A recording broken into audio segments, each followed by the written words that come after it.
आप सभी का GK24/7 न्यूज देख रहे हैं आप और मैं हूं प्रियंका आपके साथ। किसानों को लेकर कई ऐसे असमंजस और आशंकाओं पर सवालों के जवाब देते हुए प्रधानमंत्री नरेंद्र मोदी ने सीधे सीधे किसानों के नाम एक ऐसा पैगाम आज देश को सुनाया जिसमें उन्होंने लगभग 90 से 95 मिनट के दौरान यह भी बताया कि किसानों को नए कृषि कानून से डरने की जरूरत क्यों नहीं है और आखिर इस आंदोलन की दिशा कैसे बदल रही है। यहां तक कि विपक्ष को घेरते हुए पश्चिम बंगाल से लेकर कांग्रेस शासित सरकारों का जिक्र भी किया और बताया कि कहां-कहां पर पहले से एपीएमसी यानी कि जो मंडियां हैं वो कानून नहीं है, लेकिन फिर भी क्यों विपक्ष सरकार पर हमलावर है। और तो और किसानों को मिलने वाले फायदे, कृषि कानून से उनके जुड़े हितों का जिक्र करते हुए प्रधानमंत्री ने आज 7वीं किस्तवी किसान सम्मान निधि योजना की रिलीज कर दी है। लेकिन इसी बीच में एक बड़ी खबर है, जैसे ही प्रधानमंत्री नरेंद्र मोदी ने अपनी बातों को देश के सामने रखा, उधर केंद्र सरकार की तरफ से भेजे गए प्रस्ताव को लेकर एक अहम जानकारी है कि किसान संगठन इस पूरे मामले पर कल दरअसल एक बड़ी बैठक करने वाले हैं। केंद्र सरकार के प्रस्ताव को लेकर कल किसान संगठनों की बैठक होगी जिसमें यह तैयारी की जाएगी कि आखिर अगला कदम क्या हो, प्रस्ताव को मानेंगे या ठुकराएंगे, क्या बातचीत करेंगे किसान, ये सब कुछ निर्भर करता है कल होने वाली बैठक में। दरअसल कई किसान संगठन है जिनकी आज भी बैठक हुई, लेकिन कल कहा जा रहा है कि देश भर के अंदर किसान संगठनों की एक बैठक बुलाई गई है जिसके जरिए यह तय होगा कि आखिर किसानों की अगली रणनीति क्या होगी। क्या केंद्र सरकार के बातचीत के प्रस्ताव को स्वीकारेंगे या फिर नकार देंगे। इससे पहले भी कल जब केंद्र के प्रस्ताव को लेकर किसानों से, संगठनों से उनकी राय जानी गई थी तो उन्होंने कहा था कि बातचीत नहीं होगी, लेकिन अब जब केंद्र सरकार बार बार ये कह रही है कि वो बातचीत करना चाहती है, तब इस समय किसान संगठनों के सामने बड़ी दुविधा है कि आखिर अब किया क्या जाए।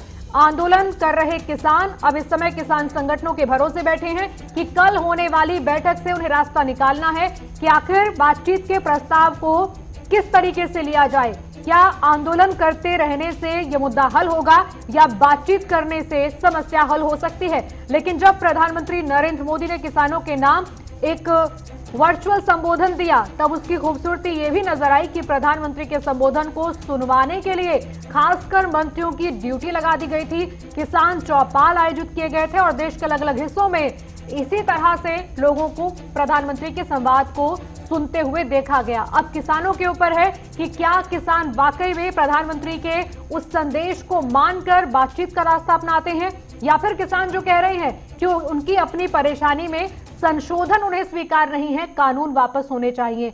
आज प्रधानमंत्री ने अपने संबोधन में किन बड़ी बातों का जिक्र किया है वो सुनिए आप। मेरे किसान भाई बहन बंगाल के इस योजना के वो लाभ नहीं ले पा रहे हैं, उनको ये पैसे नहीं मिल पा रहे हैं क्योंकि बंगाल की सरकार अपने राजनीतिक कारणों से उनके राज्य के किसानों को भारत सरकार से पैसा जाने वाला है, राज्य सरकार को एक कौड़ी का खर्चा नहीं है, फिर भी वो पैसे उनको नहीं मिल रहे हैं। कई किसानों ने भारत सरकार को सीधी चिट्ठी लिखी हुई है, उसको भी वो मान्यता नहीं देते हैं।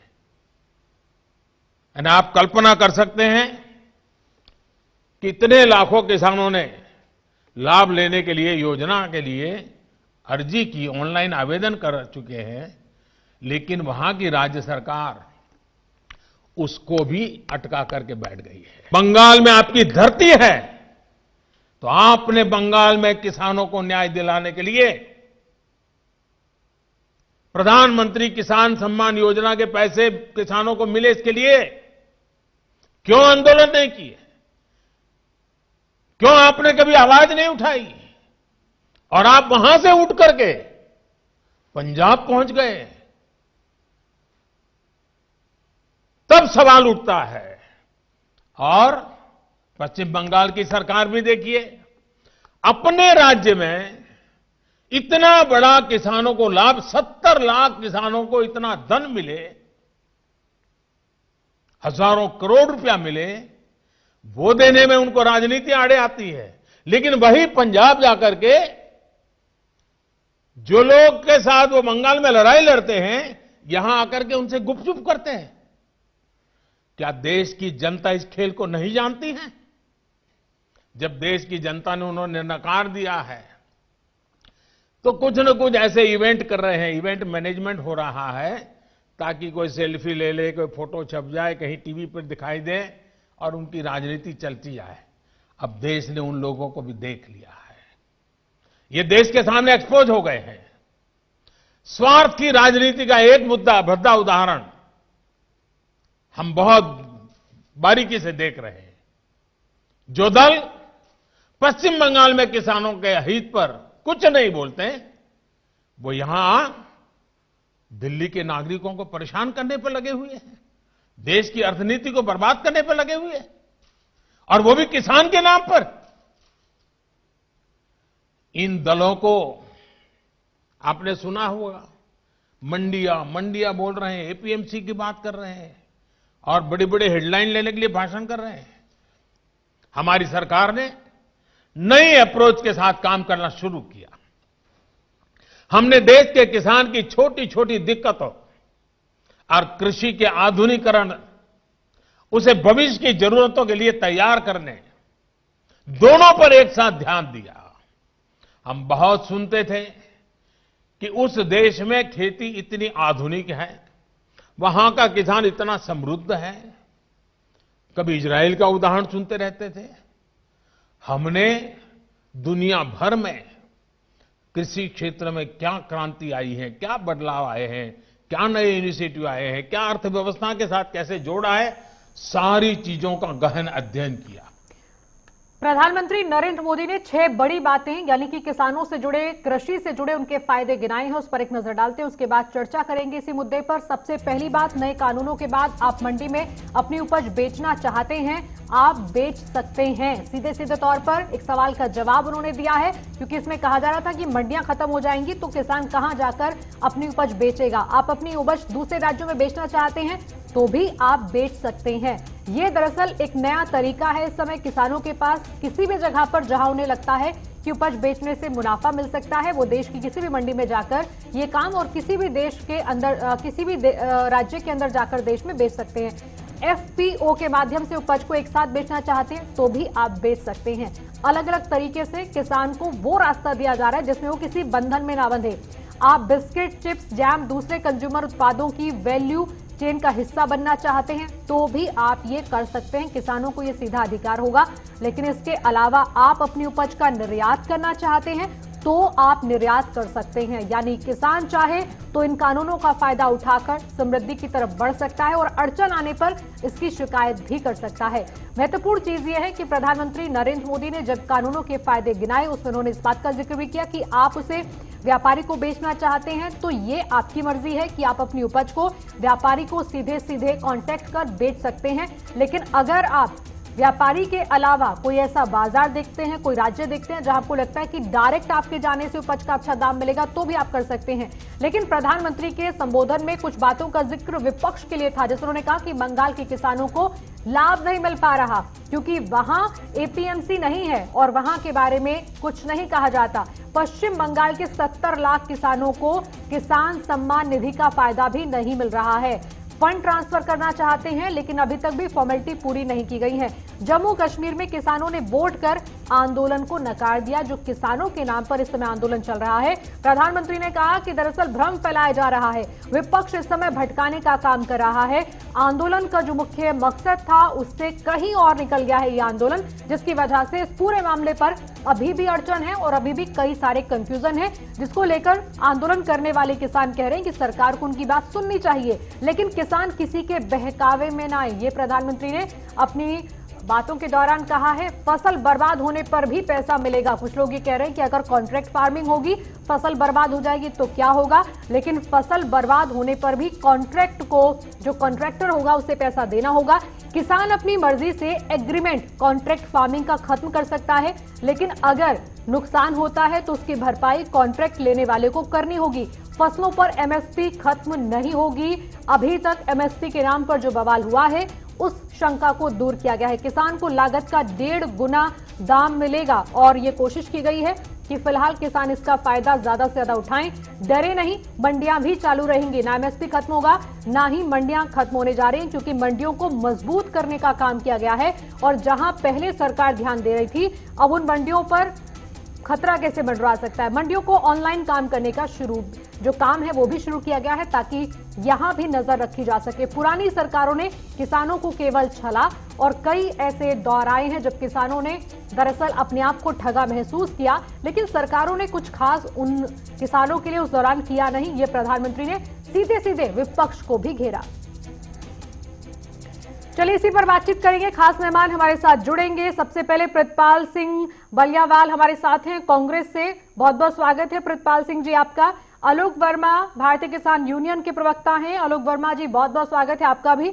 मेरा पहला सवाल आपसे प्रितपाल सिंह जी, आपने भी प्रधानमंत्री नरेंद्र मोदी को आज सुना होगा, उन्होंने सीधे तौर पर कहा है कि विपक्ष और खासकर जो लोग आंदोलन कर रहे हैं वो भटक रहे हैं और मुद्दा कहीं और जा रहा है। किसानों की मांग का मुद्दा नहीं रहा है क्या? अब जो प्रदर्शन किया जा रहा है उसमें क्या क्या चीजें आपको लगता है कि प्रधानमंत्री ने जो कहीं आपको वो समझ में आई, और कहां कहां आपको लगता है कि अब इस आंदोलन के बीच में कंफ्यूजन बहुत ज्यादा हो गया है? प्रियंका, जो आज प्रधानमंत्री जी ने किसानों को संबोधन किया वो टोटल मैनेज शो था। मुझे नहीं पता कि आप मेरे से क्या सवाल पूछना चाहती है, बट वो किसानों को पता था कि प्रधानमंत्री ये हमसे सवाल पूछेंगे, हमने ये जवाब देना है। सो पहले मैनेज शो को हम क्या बताएं। सेकेंडली, उन्होंने आज जो मोस्टली किसानों को एड्रेस किया उसमें कोई 6 हेक्टेयर का किसान, कोई 5 हेक्टेयर का किसान, कोई 10 हेक्टेयर का किसान था।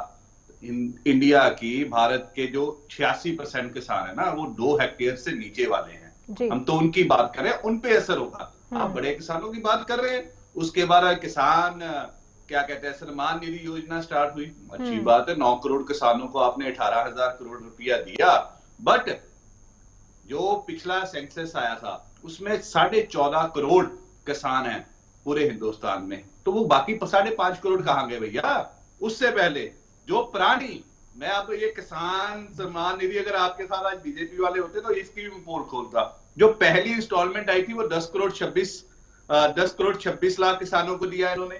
दूसरी किस्त में 9 करोड़ 90 लाख किसानों को दिया। तीसरी किस्त में फिर 90 लाख कम हो गए, 9 करोड़ को दिया।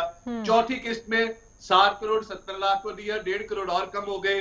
पांचवी किस्त में 6 करोड़ 50 लाख को दिया, 1.25 करोड़ फिर किसान कम हो गए। जो 6वीं इंस्टॉलमेंट आई है ना प्रियंका जी, उसमें 3 करोड़ 75 लाख किसानों को दिया, 3.5 करोड़ किसान चला गया।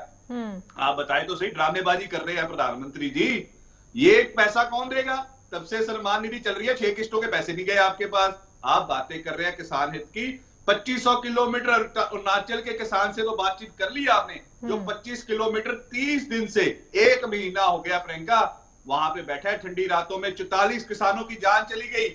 उसका हिसाब भी प्रधानमंत्री से लेना बनता है कि उसका जिम्मेदार कौन है। ठीक है, अरुण सूद जी आएंगे हमारे साथ। अरुण सूद जी चंडीगढ़ से हमारे साथ जुड़ेंगे, आपके सवालों का जवाब ले लेंगे। लेकिन आलोक वर्मा जी, आपको लगता है कि जब सरकार खुलेआम ये कह रही हो और हर जगह पर ये कह रही हो कि हम कानून वापस लेने से बेहतर ही इसमें समझते हैं कि जहां जहां खामियां हो हमें बताइए, उसे दुरुस्त किया जाएगा, फिर भी ऐसा क्या हो गया कि आप लोगों ने जब प्रस्ताव आया तो बातचीत करना जरूरी नहीं समझा, और एक के बाद एक मीटिंग जरूर हुई, लेकिन जितना ज्यादा कंफ्यूजन पहले था अभी भी वो कंफ्यूजन बना हुआ है। जैसे शुरू में एक कोशिश हुई थी, सरकार के सामने आपने बैठकर कई राउंड की बातचीत की थी, जिसके बदले ये हुआ कि कुछ संशोधन पर सरकार राजी हुई। लेकिन अगर जो स्थिति आज बनी हुई है, प्रधानमंत्री ने खुलेआम ये कहा है कि जो डर है, जो भ्रम है, उसको भूल जाइए, जो कानून में लिखा है उस पर बात कीजिए। अब क्या आपको लगता है कि कहीं कोई ऐसी कमी रह गई है जिस पर आप बात तो करना चाहते हैं और सरकार नहीं मान रही है? क्योंकि बहुत देरी से ये चीज सामने आई है कि अब कानून रद्द होने चाहिए। पहले खामियां गिनाई गई थी शुरुआत में काफी ज्यादा। देखिए प्रियंका जी, मैं आपको बताऊं कि इस कानून में अच्छा है ये क्या?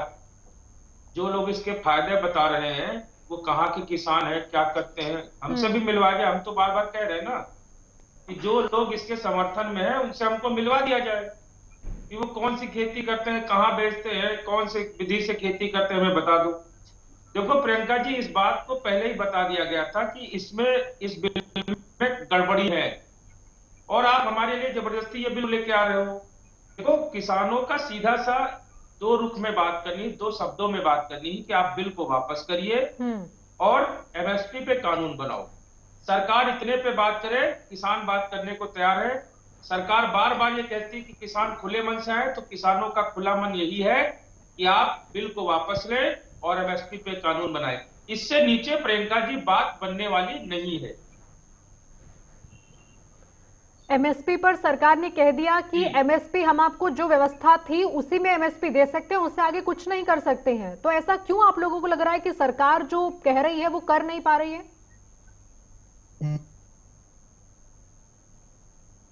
आलोक वर्मा जी, आवाज मिल रही है आपको?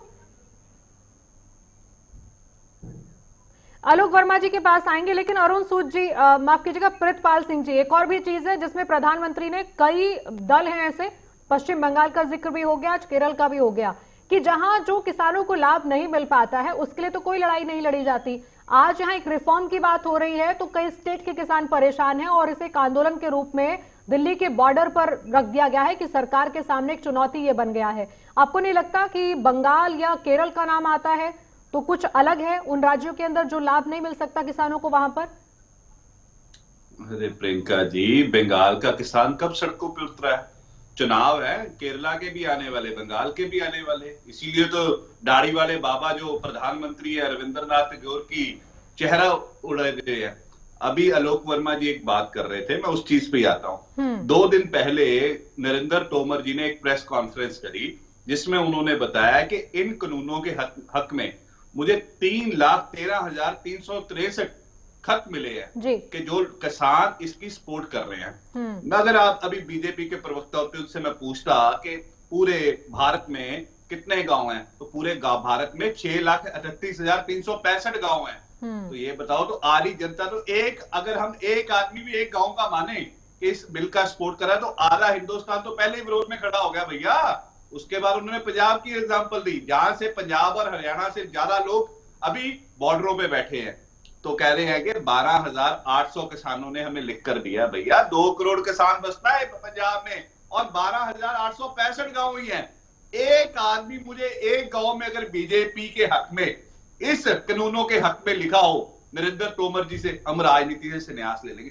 छूटा सीधा सीधा भरम फैला रहे हैं। कल हमारे नेता राहुल जी और बाकी सारे मेंबर पार्लियामेंट 2 करोड़ किसानों के हस्ताक्षर राष्ट्रपति जी को सौंप के आए कि भैया ये पूरा किसान, 2 करोड़ किसान, मतलब आप मानिए 20 करोड़ लोग जो इस कानूनों का विरोध कर रहे हैं, उनके रिटर्न में जाके राष्ट्रपति जी को दे दिया। इससे बड़ी जन आंदोलन की बात हम क्या करें, कैसे समझाएं इन लोग को? बट अब जो हमारे मोदी जी हैं, उनके आंखों के चश्मा एक तरफ अंबानी का लगा हुआ है, दूसरी तरफ अदानी का लगा हुआ है। बेचारा किसान तो उन्हें दिख ही नहीं रहा। बट हम पूरी कोशिश करेंगे कि उन्हें आईना दिखाया जाए। हम प्रधानमंत्री से पूछते हैं, आज उन्होंने बहुत अच्छी बातें करी।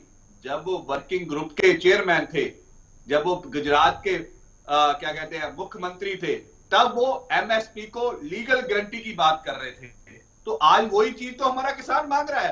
पहले बात और, प्रधानमंत्री बनने के बाद बात और। वो आज फसल बीमा की भी बात कर रहे हैं, प्रधानमंत्री फसल बीमा योजना है। उस फसल बीमा योजना के तहत प्रियंका 25,000 करोड़ रुपया अंबानी की कंपनी को मुनाफा दिया है, हमारे किसानों की जेब से लूटा है। उसका अच्छा ठीक है, प्रितपाल सिंह छोटी सी बात का जवाब दीजिए। आलोक वर्मा के पास जाएंगे इसी सवाल को लेकर कि जो आप एमएसपी के लिए कह रहे हैं कि पहले ही यही सरकार में बैठे लोग ऑपोजिशन में बैठकर कहते थे कि एमएसपी कानून के रूप में क्यों नहीं है। तो प्रितपाल सिंह जी, ऐसी क्या मजबूरी थी जो आप लोगों ने इस काम को पूरा नहीं किया, अधूरा छोड़ दिया और आप कहते हैं कि अब मौजूदा सरकार इसे पूरा कर दे? देखिए, देश 1947 में आजाद हुआ, 1950 में हमारा संविधान बना, 1966 में पहली बार एमएसपी दी गई कि जो हमारे पंजाब के किसान है, हरियाणा का किसान है, क्योंकि हम बाहर से जो सुअर खाते थे अमेरिका के, वो कनक और क्या कहते हैं चावल हमारे देश पे आता था, हमारे लोगों को दी गई। वो प्रणाली बहुत अच्छे से चल रही थी। तब भी हमारी कोशिश थी, जो हमारा मैनिफेस्टो की ये बात कर रहे हैं ना बार बार, उसमें साथ में ये भी लिखा था कि 4 लाख मंडी बनाई जाएंगी, कि हम दुरुस्त करेंगे अपना इंफ्रास्ट्रक्चर, कोल्ड स्टोरेज बनाए जाएंगे, वेयर हाउसेस बनाए जाएंगे, तब ये मैं उसी एमएसपी की बात पे आ रहा हूं कि एक तंत्र बनाना पड़ेगा। एमएसपी आज 23 फसलों पे मोदी जी कह रहे हैं हम दे रहे हैं, हमारे टाइम पे मिल रही थी 23% एमएसपी पे इंक्रीज मिला है। हमारी टाइम पे फसलें उठाई जा रही थी। कौन सा बड़ा जन आंदोलन हमारी 10 साल की यूपीए के टेन्योर में हुआ है? प्रितपाल सिंह, बात आंदोलन की नहीं है, बात है अगर आप किसानों को फायदा पहुंचाने वाला एमएसपी कानून बताते हैं और आपके सामने मुद्दा आया था तो आपने क्यों जाने दिया? आपने क्यों नहीं कानून बनाया था उस समय? मैडम, बात प्रियंका जी, बात ऐसी है, हमने नहीं बनाया। हमारी अगली सरकार में इसकी योजना थी बनाने की। ये कौन सी सरकार में आपने लिखा? कौन सी सरकार में आपने लिखा और कब कहा आप लोगों ने एमएसपी को कानून बनाएंगे? Swaminathan commission Congress government, UPA government ने बनाया। 2014 के लागू कराया आपने उसे? मैडम, 2014 में हमारी सरकार बन जाती तो हम लागू कर देते, क्यों ना करते। आज भी मनमोहन सिंह की पॉलिसी, आपको तो बहुत समय मिला प्रितपाल सिंह जी, इतना समय मिला आपको और उसके बाद भी आप ये नहीं बता पा रहे हैं कि एमएसपी को आपने क्यों नहीं कानून के रूप में, किसानों को एक हथियार के रूप में क्यों नहीं दिया आपने अपने समय में? ये मजबूती जो आपको आज महसूस हो रही है सरकार के बाहर बैठकर, सरकार में रहते हुए क्यों नहीं ऐसे फैसले आप ले पाए? प्रियंका, देश इतना बड़ा महान इसलिए बना कि 70 साल में जो हमारे कार्य किए, इसीलिए दुनिया में सबसे शक्तिशाली देश बनने जा रहा है भारत। तो जो चेंजेस हम कर सकते थे वो किए। जो आने वाले समय में हम इंफ्रास्ट्रक्चर क्रिएट कर रहे थे वो इन्हीं चीजों के लिए क्रिएट आलोक वर्मा जी, आप बताइए जरा, मौजूदा सरकार से तो बढ़ चढ़ कर आप कह रहे हैं एमएसपी कानून के रूप में चाहिए। पुरानी सरकार के सामने मुद्दा आया, उन्होंने तो कभी नहीं इस मुद्दे को आगे बढ़ाया और ना कोई ऐसा फैसला लिया जिससे पता चलता कि एमएसपी कानून के रूप में मिल सकता है किसानों को। ये फोन कर जरा आलोक बोला। आलोक वर्मा जी तक आवाज नहीं जा रही है, लेकिन इसी बीच में आपको सुनवा देते हैं। आज इस पूरे मुद्दे को लेकर अनुराग ठाकुर ने एक नई बात कही है, क्योंकि पूरा इस समय विपक्ष ये कह रहा है कि कानून वापस ला लेने की जो जिद है सरकार की, वो सरकार को भारी ना पड़ जाए। अनुराग ठाकुर ने इस पर क्या कहा है वो जरा सुनिए। करके किसान ने मोदी सरकार का धन्यवाद किया है कि उनकी आय को दुगना करने के लिए जो कृषि कानून में बदलाव मोदी सरकार लेकर आई, उसके लिए वो धन्यवाद दी है। अगर कुछ किसानों के मन में अगर कोई भ्रम फैलाया गया है, हम उसको भी दूर करने के लिए तैयार हैं। लगातार बातचीत कर रहे थे, गृह मंत्री, रक्षा मंत्री, कृषि मंत्री, सबने बातचीत की और समस्या का हल कहीं पर भी हो वो बातचीत से निकल सकता है। मेरा तो यहाँ पर मानना है कि कृषि कानून तो भलाई के लिए हैं, तो इससे किसी को चिंता करने की कोई आवश्यकता नहीं। हम किसानों की आमदन को दुगना करेंगे 2022 तक। आने वाले 2 साल में आमदनी दोगुनी करने का वादा एक बार फिर से किया गया है। अनुराग ठाकुर ने खुलकर ये कहा है कि किसानों से जो प्रधानमंत्री ने कहा उसके अलावा भी जरूरी ये फोकस करना है कि अगले 2 साल के अंदर ऐसी तैयारी है कि किसानों को इतना फायदा हो कि उनकी आय दोगुनी हो जाए और ये सपना पूरा हो जो 2022 तक एक टारगेट के रूप में था। इस समय चंडीगढ़ से बीजेपी स्टेट प्रेसिडेंट है हमारे साथ फोन लाइन पर जुड़े हुए अरुण सूद जी। अरुण सूद जी, एक बहुत महत्वपूर्ण सवाल यह है कि जो प्रधानमंत्री ने कहा कि आज आंदोलन को भटकाने के रूप के लिए और कुछ ऐसे तथ्य हैं जिन पर बहुत साफ सरकार कह चुकी है, उसके बाद भी उनको तोड़ मरोड़ कर पेश किया जा रहा है, जैसे मंडियों को खतरा है, एमएसपी बचेगा नहीं, ऐसी तमाम तरह के भ्रम है। लेकिन अभी भी कांग्रेस ये कह रही है कि आप एमएसपी कानून बना सकते हैं, आप जानबूझकर इस मुद्दे को लटका रहे हैं। क्या वजह है कि आप कंफ्यूजन नहीं दूर कर पा रहे हैं? ऐसा जी कि मैं यही जो चीजें जो भ्रांतियां फैलाने का काम कांग्रेस करती आई है, अगर हम एमएसपी का कानून बना सकते हैं तो 1962 के बाद से आज तक कांग्रेस ने एमएसपी का कानून नहीं बनाया। ये कांग्रेस भी जानती है कि एमएसपी को कानूनी दर्जा नहीं दिया जा सकता। एमएसपी एक एडमिनिस्ट्रेटिव डिसीजन था और आज भी एमएसपी एक एडमिनिस्ट्रेटिव डिसीजन है। लोगों को उकसाना, लोगों को भड़काना, मैं समझता हूं कि ये देश हित में नहीं है, ये किसानों के हित में नहीं है। कांग्रेस को ये बात समझनी चाहिए, ये अपनी ओछी राजनीति के कारण से वो किसानों का और देश का जो है वो अहित कर रहे हैं, नुकसान कर रहे हैं। अरुण सूद जी, एक और सवाल है जो किसान नेता बार बार कह रहे हैं और कांग्रेस भी और विपक्षी पार्टियां अन्य भी ये कह रहे हैं कि आप जो ये समर्थन और विरोध की बात करते हैं, समर्थन वालों की तादाद इतनी नहीं है कि विरोध की आवाज को आप ना सुने, उसके बारे में आप क्या सोच रहे हैं? अभी पिछले दिनों ही आप अगर देखें तो बहुत सारी किसान यूनियन जो है इसके समर्थन में आई और बहुत सारे लोगों ने सिग्नेचर करके लाखों करोड़ों की तादाद में जो है कृषि मंत्री जी को सौंपे हैं। अब ये जो विषय है, मैं समझता हूं कि या तो कौन कितने इसके समर्थन में है, विरोध में है, एक वोटिंग होता है। मैं समझता हूं कि इस इशू पे आप छोड़िए इस बात को कि क्या कौन समर्थन में है, कौन विरोध में है। जो समर्थन में है ठीक है, जो विरोध में है वो किस बात पे विरोध में है वो सरकार बातचीत करना चाहती है। सरकार ने, सरकार के प्रधानमंत्री, सरकार के कृषि मंत्री सरकार के कॉमर्स मिनिस्टर, रेलवे मंत्री पीयूष गोयल जी, सब लोग किसानों से लगातार 6 दौर की बातचीत कर रहे हैं। जिनको भी विरोध है, बताइए आपका क्या विरोध है, उसका समाधान करेगी सरकार। ने हमेशा ये कहा है कि हम आपके हर शंका का समाधान करने के लिए बैठे हैं। बड़ी विनम्रता के साथ प्रधानमंत्री जी ने पहले भी कहा, आज भी कहा, मैं हाथ जोड़कर बेनती करता हूं कि किसी की भी कोई जायज शंका है, उसके निवारण के लिए सरकार बैठी है। अरुण सूद जी, बहुत बहुत शुक्रिया, आपने समय दिया, हमारे साथ फोन लाइन पर जुड़े। आलोक वर्मा जी, अब जल्दी से ये चीज बताइए, जिस कानून के बारे में आप लोग कह रहे हैं कि एमएसपी को कानून के रूप में लिखकर दे दीजिए, और बाकी जो क्लॉज आप सहमत नहीं है उसमें सरकार कह रही है कि संशोधन को हम तैयार हैं, फिर अभी आप किस बात का इंतजार कर रहे हैं? आपको ये मैसेज तो मिल गया है सरकार की तरफ से, कृषि मंत्री की तरफ से, प्रधानमंत्री की तरफ से कि कानून तो वापस नहीं होगा, आपके मन में कंफ्यूजन है? आइए बैठते हैं और बात करते हैं। देखो प्रियंका जी, मैं आपको बताऊं कि अगर सरकार की तरफ से ये पूरा मैसेज है कि कानून वापस नहीं होगा जी, तो मैं आपके चैनल के माध्यम से बहुत गंभीरता से कह रहा हूं कि सरकार को भी किसानों की तरफ से मैसेज है कि किसान दिल्ली से नहीं हटेगा। सरकार को जितना समय चाहिए ले ले, 2024 तक का भी समय देने को किसान तैयार है। ठीक, मैं आपको बताऊं कि 15 बिंदु है इस बिल में, और 15 में से सरकार ने मान लिया कि 12 बिंदु ऐसे हैं जिनमें हम संशोधन कर सकते हैं जी। 3 पॉइंट के लिए इतना क्यों सरकार इशू बना रही है?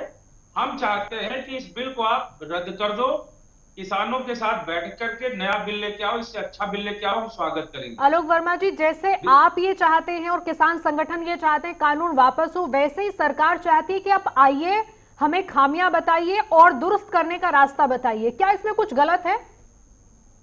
देखो प्रियंका जी, एक चीज आप ये बताओ कि जो 12 पॉइंट पे संशोधन की बात तय हुई है वो कहां से तय हुई है?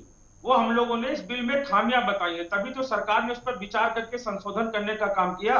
या संशोधन करने को अगर सरकार आपकी बात सुन रही है और आमने सामने बैठकर बात इतनी आगे बढ़ गई है कि 12 खामियां आपने गिनाकर सरकार को राजी कर लिया, तो कहां कमी आपको लग रहा है कि सरकार आगे नहीं मानेगी? देखो, सरकार ने, हमने जो उस पे बताया है 12 पे संशोधन करने को सरकार तैयार है, ठीक है जी। लेकिन वो उसे संसद में पास करके उस पे नहीं करना चाहते। वो कह रहे हैं कि हम इस पे विचार करेंगे। विचार करने का क्या मतलब है? कानून में संशोधन करो, संसद आपकी है, सांसद आपके हैं, हम लोगों ने चुन के भेजा है, आप संसद बुलाओ, अपनी स्याही लगाओ, कलम चलाओ, जैसे भी करना हो, लेकिन इस कानून को रद्द करिए, क्योंकि ये कानून जो है किसानों के लिए डेथ वारंट है। प्रियंका जी, मैं आपको बताऊं कि बीजेपी का कोई भी पदाधिकारी, कोई भी मंत्री, भाई इन्हीं के मंत्री है जो कभी कह देते हैं कि देशद्रोही है, कभी खालिस्तानी है, कभी पाकिस्तानी है, क्या नाम है भाई? देखो, बंदर जो होता है ना, बंदर गुलाटी मारता है।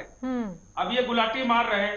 आप ये बताओ, प्रधानमंत्री जी किसानों को समझाने में लगे हैं, बहुत अच्छी बात है, ठीक है। आप दिल्ली बॉर्डर पे जो किसान बैठा है, सिंधु बॉर्डर पे किसान बैठा है, टिकरी बॉर्डर पे, चिल्ला बॉर्डर पे, गाजीपुर बॉर्डर पे बैठा है, उससे बात नहीं करोगे। आप बात करोगे कच्छ में बैठे किसानों से। वो तो, अरे चलो, वो तो नहीं आंदोलन कर रहे ना। अच्छा आलोक वर्मा जी, ये बताइए, ये कितना सच और झूठ है जो आप अभी बता रहे हैं कि प्रधानमंत्री अरुणाचल के किसान से बात कर रहे हैं और न जाने कहां से किसान लेकर आ रहे हैं? क्या ये सच नहीं कि आपको तो स्पेशल इन्विटेशन भेजा जा रहा है कि आइए बॉर्डर से बात करिए, दिक्कत जो भी हो बताइए? आपको तो अलग से बुलाया जा रहा है प्रस्ताव भेज कर?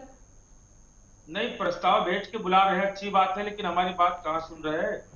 हमारी बात सुन ही नहीं रहे।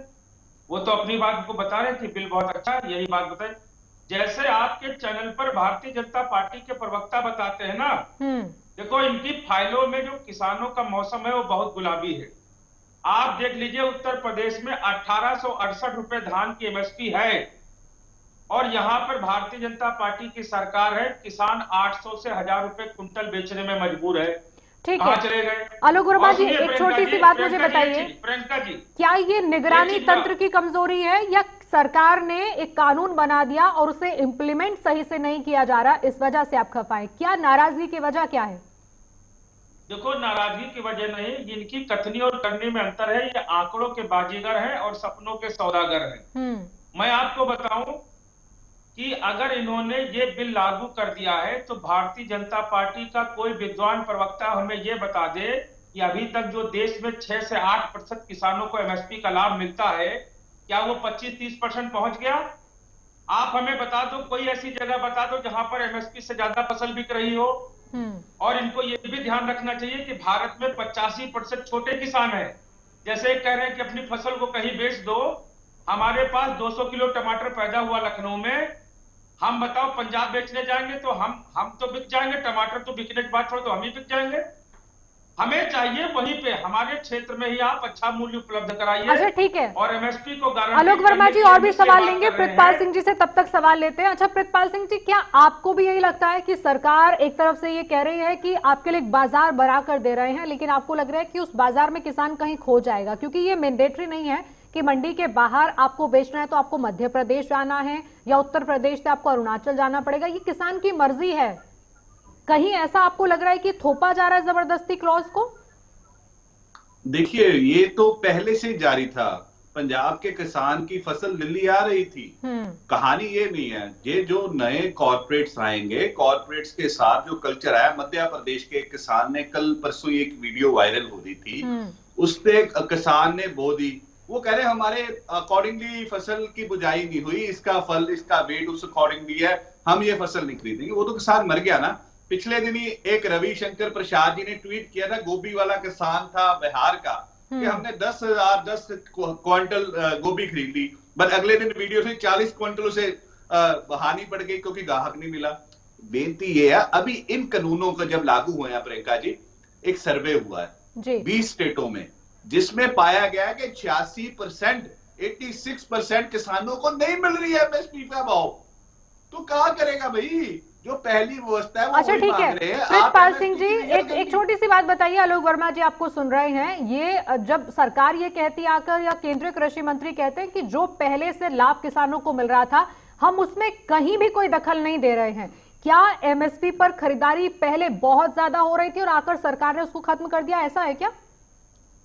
देखिए, बात ऐसी है कि जो पंजाब हरियाणा के किसान की मूल चीज है, वहां पे एश्योर्ड प्रोक्योरमेंट कर रही थी गवर्नमेंट ऑफ इंडिया एफसीआई के थ्रू, जहां पे कनक और धान का वाजिब मूल्य मिल रहा था। यूपी के किसान भी वहां पर लेके आ गए थे। अभी मनोहर लाल खट्टर जी की स्टेटमेंट थी, जब ये धान की फसल की चुकाई हुई है ना, तो उन्होंने रोका यूपी का किसान हरियाणा की मंडी में आने से।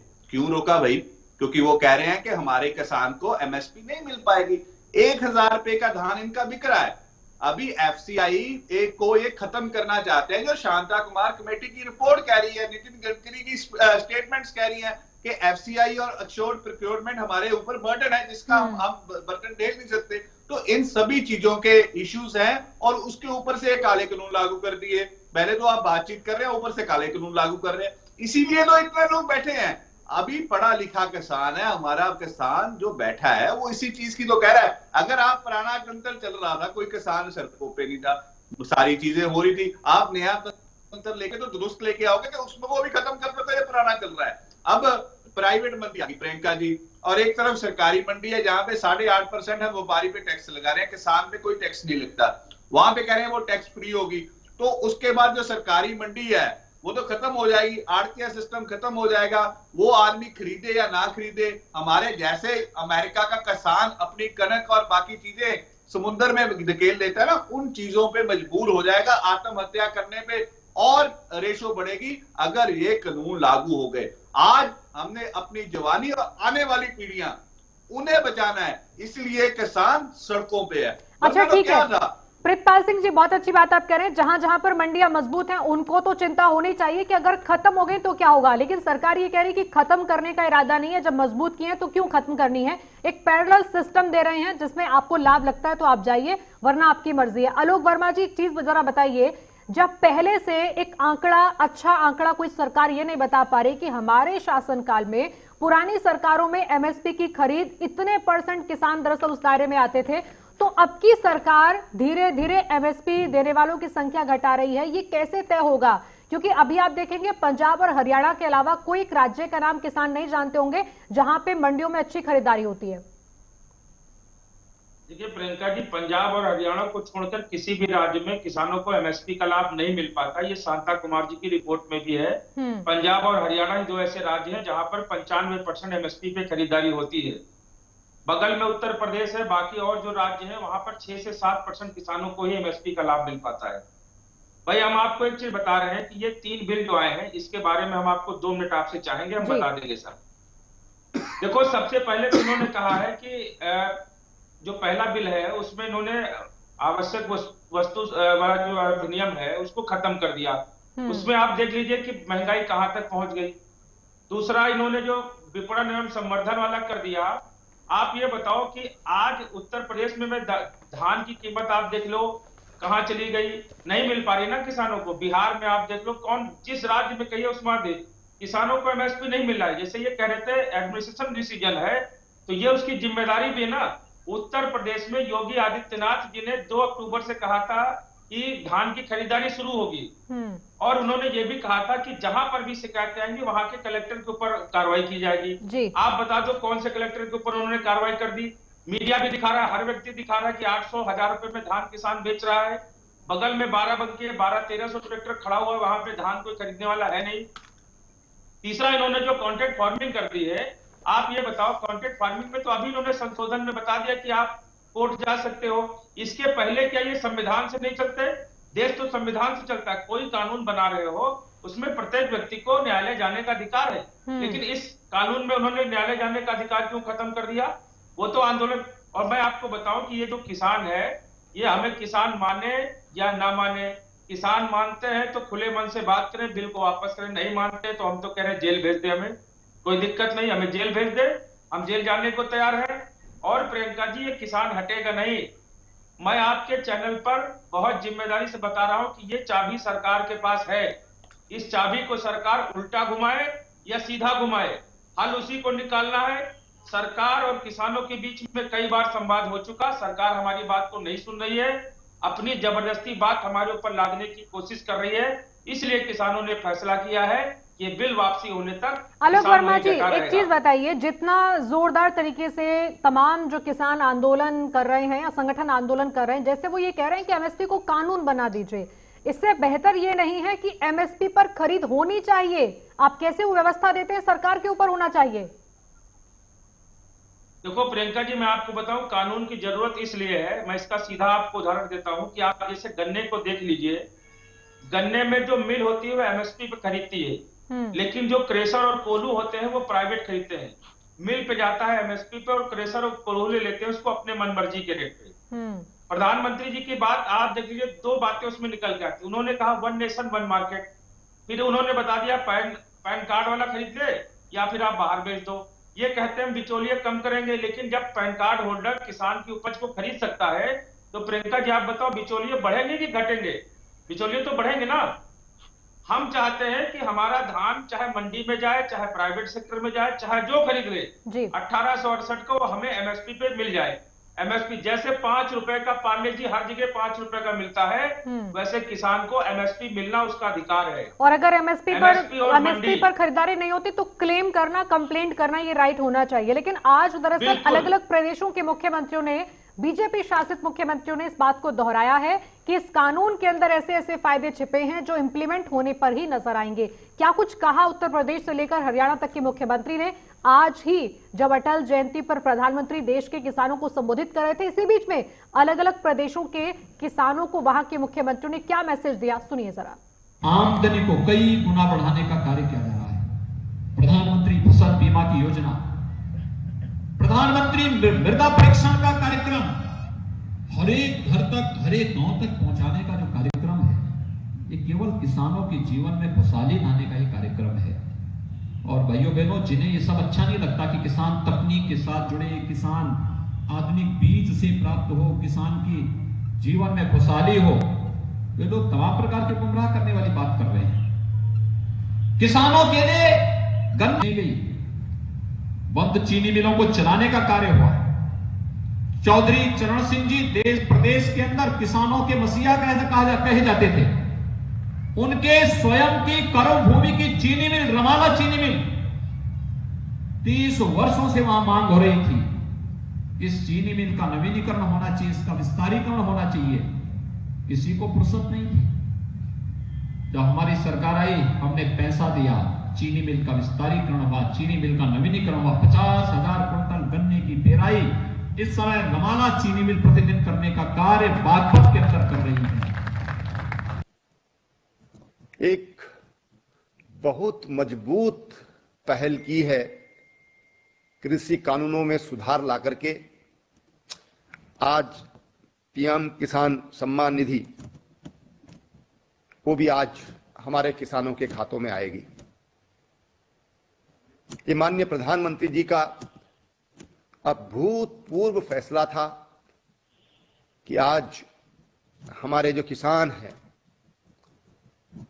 उनके अकाउंट में सालाना 6,000 रुपया नहीं लगती और सीधा सीधा पैसा आज हमारे चाहे किसान हो, हमारे मजदूर हो, भाई बहन हो, या जो तमाम अन्य कल्याणकारी योजनाएं सरकार की चलती हैं, सीधा उनके अकाउंट में आज पैसा जाता है।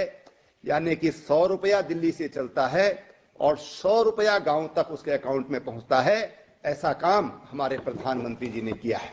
जो निराश लोग होते हैं, हताश लोग होते हैं, सत्ता हाथ में नहीं आई तो किस सीमा तक चले जाते हैं, उनकी पहचान करनी पड़ेगी और उनको इसमें तभी उनको हम सबक सिखा सकते हैं जब उनको दूर रखेंगे।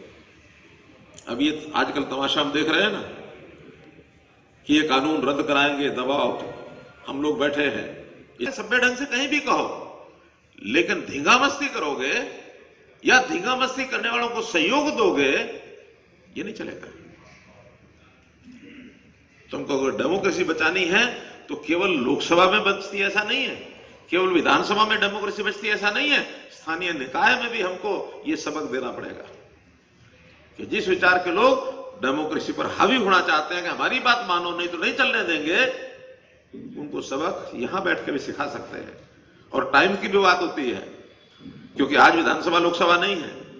अगर ये विधानसभा लोकसभा का चुनाव आज होता तो उसके माध्यम से बताते हैं, लेकिन आज चूंकि स्थानीय नगर निगम का चुनाव है तो इस समय हमको बताना पड़ेगा कि धींगा मस्ती वाले लोग हमको नहीं चाहिए।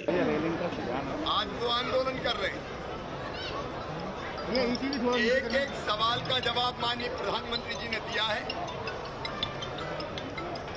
और बिल्कुल ये साफ हो गया है कि तीनों कृषि कानून किसानों के हक में है। थोड़े पीछे करना भाई, किसान हितैषी है। मैं तो फंसा हूँ, बता आप दबा के रखो। नहीं यार कर रहे हैं। अब ये दुर्भाग्य के बंगाल में अरे किसान सम्मान निधि तक का पैसा, अरे मोबाइल कैमरा पीछे कर लो यार।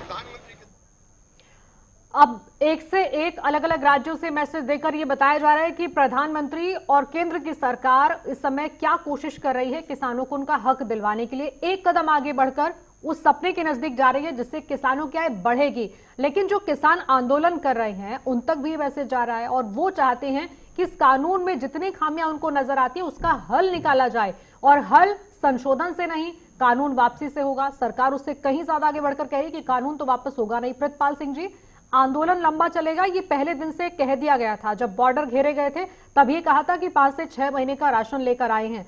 लेकिन सरकार अगर किसानों से कहे प्रस्ताव भेजकर कि आप अपनी शंकाओं के लिए कितनी चाहे मीटिंग कर सकते हैं, तारीख आप बता दीजिए, कितने लोग आना चाहते हैं, वो भी स्वागत है उनका, फिर ऐसा क्या हो गया कि अब सरकार और किसानों के बीच में सबसे ज्यादा निशाने पर विपक्ष आ गया। आंदोलन का नाम विपक्ष के नाम पर भ्रम फैलाने वाला। केंद्र की सरकार की तरफ से लगातार मंत्री भी कह रहे हैं और बीजेपी शासित मुख्यमंत्री भी कह रहे हैं अलग अलग जगहों पर जहां पे सरकारें हैं कि जानबूझकर इस आंदोलन को दिशा भटकाई जा रही है, क्योंकि अगर ये कानून वापसी की मांग पहले दिन से होती तो शायद बातचीत भी पहले राउंड में जो 4-5 बार हुई है नहीं होती सरकार किसानों के बीच में। देखिए प्रियंका, बात ऐसी है कि आपके शो पर मैं आया हूं, आपने निमंत्रण दिया कि इतने बजे आना है और हमने बातचीत इस इशू पे करनी है, तो मतलब आप होस्ट है ना, तो इन कानूनों को बदलना है तो सरकार ने बदलना है। सरकार ने निमंत्रण देना है, डेट भी उन्होंने बतानी है, टाइम भी बताना है, वेन्यू भी उन्होंने बताना है। अगर वो बताएंगी तो उनकी नीयत में खोट तो सीधी सीधी लिख रही है, पहली बात। दूसरी बात, आप प्रधानमंत्री जी की और मुख्यमंत्री की बातें कर रही थी। प्रधानमंत्री जी ने तो ये भी कहा था कि 14 दिनों में गन्ना किसानों का पैसा मिलेगा, वरना साथ में ब्याज मिलेगा। 15,800 करोड़ रुपया गन्ना किसानों का पेंडिंग पड़ा है। लोग शर्मा जी बैठे हैं, इनसे पूछ लीजिए कहां मिला है। प्रधानमंत्री जी ने यह भी कहा था कि मैं जैसे ही आऊंगा पहली कैबिनेट मीटिंग में किसानों का कर्जा माफ कर दूंगा। कर्जा माफ हुआ? नहीं हुआ। प्रधानमंत्री जी अब वर्किंग ग्रुप के चेयरमैन थे, एमएसपी को कानूनी दायरा देने की बात कर रहे थे, वो आज हुआ? नहीं हुआ। उसके बाद ये सभी मुख्यमंत्री भावांतर योजना की भी एक बात करते हैं जी। भावांतर योजना का बजट कितना है मैडम? 500 करोड़ रुपया।